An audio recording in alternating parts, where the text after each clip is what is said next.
Болашақ турнирінің басталуына санаулы күн қалды. Дәстүрлі доданы Астана алғаш рет қабылдайды.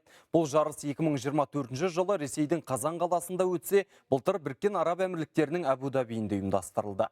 Қатысушылар спорттың 8 түрінен сынға түседі. Қазақстан намысын 11 команда қорғайды. Солардың қатарында Гүлназ Аманғали бар. Ол фиджитал данс бағыты бойынша өнер көрсетеді. Гүлназ бұл жарысқа ел атынан алғаш рет қатысқалы отыр. Бимен 2 жасынан бастап айналысқан ол Терра Би театрының балет артисі және педагог маманы. Айта кетейік, жүлде қоры 4 миллион ақш долларын құрайтын болашақ ойындары шілде айының 29-ында басталып, тамыздың 9-на дейін жалғасады. Турнирдің ашылу салтанаты және тартысты бәсекелерді Қазспорт телеарнасы көрсетеді.